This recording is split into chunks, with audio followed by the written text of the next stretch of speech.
유통업계가 연이은 악재에 시달리고 있습니다. 국정감사를 앞둔 상황에서 지난 3분기 유통업계의 성적표도 암울한 상황인데요. 때문에 정부의 유통 규제가 오히려 유통업계의 발목을 잡는 것 아니냐는 우려의 목소리도 나오고 있습니다. 뉴스웨이 최홍기 기자와 유통업계의 시름에 대해서 이야기 나눠봅니다. 안녕하십니까? 안녕하십니까? 네, 일단 현재 유통업계가 굉장히 울상을 짓고 있는 모습입니다. 아무래도 이번 추석 연휴가 대목이었을 텐데 좀 성적표가 궁금한데요. 먼저 백화점과 대형마트 성적 어땠습니까? 네, 대형마트와 백화점 같은 경우에는 그 추석 연휴가 있음을 위해서 15% 정도 증가 효과를 봤습니다. 아무래도 그 긴 연휴 탓에 그 여행객들이 많았기 때문에 매출 부진의 우려가 좀 있었는데요. 네. 나름대로 선방을 했던 것으로 나타났습니다.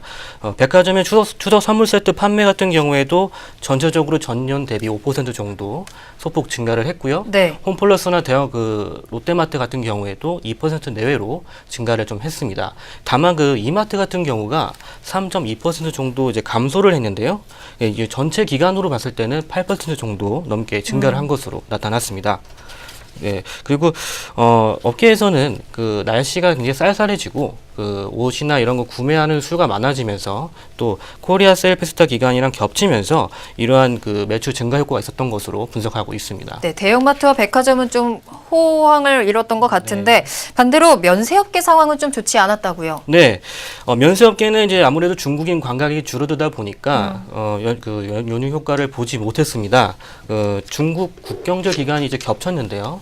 오히려 그러다 보는데 매출이 오히려 줄어든 것으로 나타났습니다. 특히 롯데 면세점만 봤을 때는 그 중추절 기준으로 기준 전년 대비 15% 정도 감소를 했습니다. 네. 그 내국인이 굉장히 늘었는데요. 그 아무래도 중국인 관광객이 줄어들다 보니까 이러한 그 차이가 난 것으로 나타났습니다.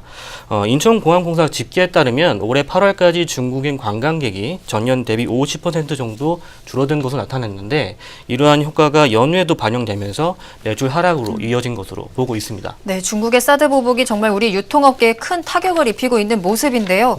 뭐 한편에서는 정치권의 유통업계 때리기가 너무 심각한 것 아니냐라는 지적도 나오고 있는 상황이거든요.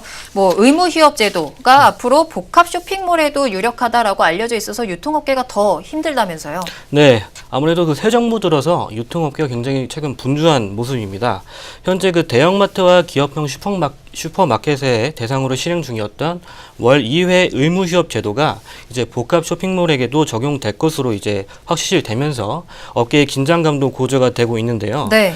앞서 공정거래위원회가 이제 복합 쇼핑몰과 아울렛 업체 전반에 대해서 유통업법 보호 대상으로 포함을 시키면서 굉장히 그 파란이 있었는데 정치권에서도 이제 유통산업발전법 개정안을 발의를 지난달에 했죠. 네. 이제 아직 구체적인 내용 공개되진 않았습니다만 스타필드 하남이나 고양, 롯데몰 같은 그 대형 복합 쇼핑몰도 이제 매월 2회 공휴일 의무 휴업을 하고요. 네.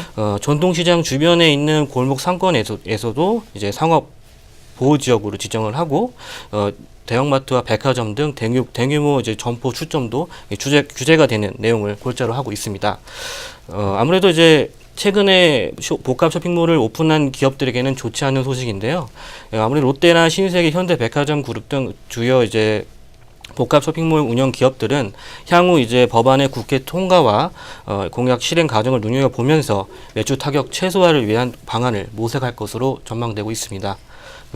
복합 쇼핑몰과 이제 아울렛 휴일 매출이 평일에 최대 3배 정도 되는 걸 감안하면 네. 아마 이 휴일 의무 휴업이 실행이 되면 매출 타격이 최대 10%로 되지 않을까 추정되고 있습니다. 네, 뭐 소상공인과 골목 상권을 살리기라는 취지는 좋지만 오히려 더 큰 피해만 입힌다라는 얘기가 계속해서 나오고 있는데 심지어 외국 업계의 기업들은 이런 규제를 받지 않아서 역차별 문제가 계속해서 나오고 있잖아요. 네, 맞습니다. 아무래도 대표적으로 가구 공룡이라 불리는 이케아랑 스타벅스, 다이소 이런 업체들이 이제 주요 대상으로 거론이 되고 있는데요. 네. 이케아 같은 경우에는 진출했을 당시 영세한 국내 업체들이 줄도산할 거라는 우려가 굉장히 많이 있었습니다. 그럼에도 이제 아까 말씀드렸던 복합 쇼핑몰 규제에 관련해서 이케아를 말씀드리면 복합 쇼핑몰에는 이케아가 포함이 되지 않습니다. 네. 왜냐하면 그 대형 유통 시설이지만 가구 전문점으로 분류되기 때문인데요. 문제는 이제 이케아에서는 가구만 아니라 식음료, 아동용품, 생활용품 등 다양한 사실상 이제 복합 쇼핑몰 같은 물품을 취급을 하고 있거든요. 네. 그래도 아무래도 가구를 비중으로 봤을 때 40%로 보고 비가구가 60% 정도 되는 걸로 지금 분석이 되고 있습니다. 이렇기 때문에 아무래도 역차별 문제가 나오고 있고요. 네. 다이소 같은 경우에는 불황형 사업 모델로 이제 소비자들 많이 큰 인기를 끌었죠. 아무래도 끌었는데 점포가 굉장히 늘고 있지만 전문 매장으로 이제 분류되다 보니까 출점 규제 같은 것도 받지 않고 이 때문에 문구업계의 반발도 계속 이어지고 있는 것으로 파악이 됐습니다. 네, 뭐 이렇게 계속해서 외국업계 뭐 역차별 문제까지 나오고 있는 상황에서 직접적으로 이런 유통 규제들이 소상공인에게 도움이 될 만한 다른 방안들이 좀 필요할 것 같은데 어떻습니까?